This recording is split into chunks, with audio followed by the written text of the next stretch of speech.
بسم اللہ والصلاۃ والسلام علی رسول اللہ صلی اللہ علیہ وسلم۔ سورہ نور کی آیت نمبر 30 لیے دورہ قرآن کے اس پروگرام میں مختصر پیغام، جامع پروگرام لیے آپ کی خدمت میں پیغامات جو اس میں موجود ہیں لیے آپ کی خدمت میں حاضر ہیں۔ ارشاد باری تعالیٰ ہے، اعوذ باللہ من الشیطان الرجیم، بسم اللہ الرحمن الرحیم، قل للمؤمنین یغضوا من أبصارهم ويحفظوا فروجهم ذلك أزكى لهم إن الله خبير بما يصنعون۔ صدق اللہ العظیم۔ رب اشرح لي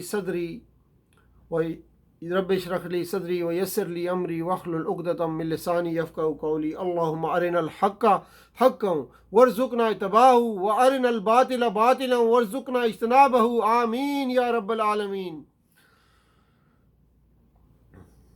اس آیت کی روشنی میں انشاءاللہ آج ہم اسلام کا نظام حیا اور پردہ بیان کریں گے۔ رسول اللہ صلی اللہ علیہ وسلم نے فرمایا، اس ایمان کی 70 سے کچھ زیادہ یا 60 سے کچھ زیادہ حصے ہیں، ان میں سے سب سے افضل ترین تو کلمہ لا الہ الا اللہ ہے، اور اس کا ادنا حصہ راستے سے موذی چیز ہٹانی ہے، اور حیا ایمان کا ایک حصہ ہے۔ حیا اور ایمان دونوں ایک دوسرے کے ساتھ لگے ہوئے ہیں، تو جب بھی ان میں سے ایک کو اٹھایا جائے گا تو دوسرا خود بخود اس کے ساتھ ساتھ اٹھ جائے گا۔ اسی طرح فرمایا، حیا بلائی اور خیر ہی لاتی ہے، صحیح بخاری کی حدیث ہے۔ اور فرمایا، حیا بلائی ہی بلائی ہے، صحیح مسلم اور ابو داؤد دونوں میں آئی ہے یہ حدیث۔ اور فرمایا، حیا ایمان میں سے ہے، اور ایمان یعنی ایمان والا جنت میں ہوگا، اور بے حیائی اور بد اخلاقی ایمان کے ساتھ بے وفائی میں سے ہے، اور بے وفائی آگ میں ہوگی۔ اسی وجہ سے حیا کو تمام نیکیوں کی بنیاد قرار دیا گیا ہے، اور بے حیائی کو گناہوں کی جڑ قرار دیا گیا ہے۔ رسول اللہ صلی اللہ علیہ وآلہ وسلم نے فرمایا، بے شک وہ بات جو تمام نبیوں سے لوگوں نے پائی ہے وہ یہ ہے کہ جب تم حیا کا دامن چھوڑ دو تو پھر جو چاہو کرو۔ سنن ابی داؤد میں یہ حدیث ہمارے سامنے۔ یہاں پہ غضن کے معنی ہے کسی چیز کو کم کرنے، گھٹانے اور پست کرنے۔ غض بصر کا ترجمہ عام طور پر نگاہ نیچی کرنا یا رکھنا کیا جاتا ہے۔ یہاں اس حکم کا مطلب ہر وقت نیچے دیکھتے رہنا نہیں ہے، بلکہ پوری طرح نگاہ بھر کر نہ دیکھنا ہے، اور نگاہوں کو دیکھنے کے لیے بالکل آزاد نہ چھوڑ دینا ہے۔ اور یہ مفہوم نظر نیچے رکھنے سے نہیں بلکہ نظر بچانے سے ٹھیک ادا ہوتا ہے، یعنی جس چیز کو دیکھنا مناسب نہ ہو اس سے نظر ہٹا لی جائے۔ قطع نظر اس کے کہ نگاہ نیچے کرے یا کسی اور طرف اسے بچا لے۔ من ابصارہم میں من جو ہے یعنی حکم تمام نظروں کو بچانے کا نہیں ہے بلکہ بعض نظروں کو بچانے کا ہے۔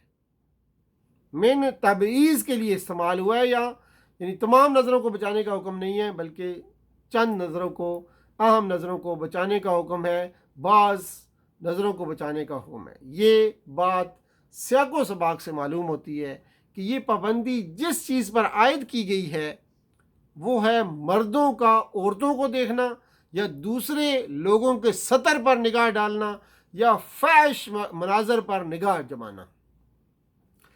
کتاب اللہ کے اس حکم کی تشریح رسول اللہ صلی اللہ علیہ وسلم نے جس طرح فرمائی وہ یہ ہے کہ مرد کے لیے یہ بات حلال نہیں ہے کہ وہ اپنی بیوی یا اپنی غیر محرم عورتوں کے سوا کسی دوسری عورت کو نگاہ بھر کر دیکھے۔ ایک دفعہ اچانک نظر معاف ہے، لیکن یہ معاف نہیں ہے کہ پہلی نظر میں جہاں کوئی کشش محسوس کی ہو وہاں پھر نظر دوڑائے۔ نبی صلی اللہ علیہ وسلم نے اس بات کی دیدہ بازی کو آنکھ کی بدکاری سے تعبیر فرمایا ہے، اور آپ صلی اللہ علیہ وسلم نے فرمایا آدمی اپنے تمام آواز سے زنا کرتا ہے، تب شرمگاہیں یا تو اس کی تکمیل کر دیتی ہیں یا تکمیل کرنے سے رہ جاتی ہیں۔ اسی وجہ سے نبی صلی اللہ علیہ وسلم نے حضرت علی رضی اللہ تعالیٰ عنہ سے فرمایا یا علی، یعنی اے علی، ایک نظر کے بعد دوسری نظر نہ ڈالنا، کیونکہ پہلی نظر تو معاف ہے لیکن دوسری یعنی مزید دیکھنا معاف نہیں ہے۔ رسول اللہ صلی اللہ علیہ وسلم نے فرمایا کہ اللہ فرماتے ہیں نظر ابلیس کے زہریلے تیروں میں سے ایک تیر ہے، جو شخص مجھ سے ڈر کر اس کو چھوڑ دے گا میں اس کے بدلے اسے ایسا ایمان نصیب کروں گا جس کی علامت وہ اپنے دل میں پائے گا۔ رسول اللہ صلی اللہ علیہ وآلہ وسلم نے فرمایا جس مسلمان کی نگاہ کسی عورت کے حسن پر پڑے اور وہ نگاہ ہٹا لے تو اللہ اس کی عبادت میں لطف اور لذت پیدا کر دے گا۔ ان آیات میں بدکاری کی ابتدا اور انتہا کا ذکر ہے، درمیانی سب چیزیں اس میں شامل ہیں۔ اللہ تعالیٰ جس چیز کو حرام کر دیتا ہے اس کے لیے انسدادی طریقے بھی بتا دیتے ہیں تاکہ اس گناہ میں واقع ہونے سے بچا جائے۔ اے پیغمبر صلی اللہ علیہ وسلم، مومن مردوں سے کہہ دو کہ اپنی نظریں بچا کر رکھیں اور اپنی شرمگاہوں کی حفاظت کریں۔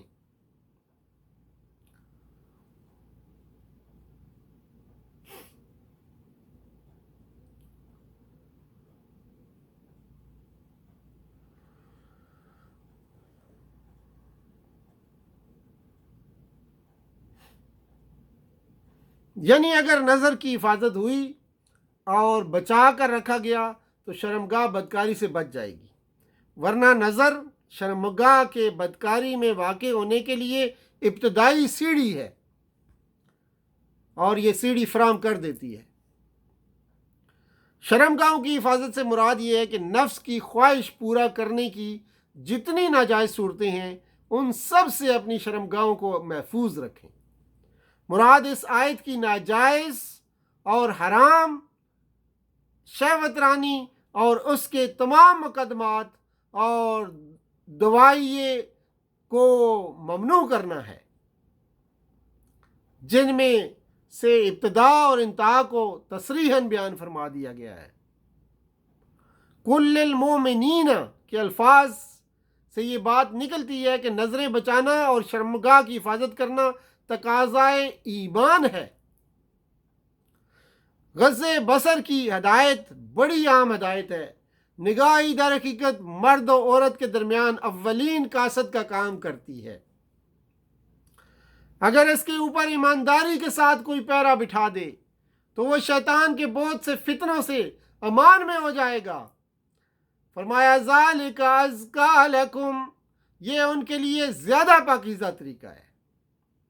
پاکیزگی سے اخلاقی پاکیزگی بھی مراد ہے اور جسمانی پاکیزگی بھی مراد ہے یہاں، یعنی اخلاق کی پاکیزگی کے ساتھ تمہارے جسم بھی خطرناک بیماریوں سے محفوظ رہیں گے۔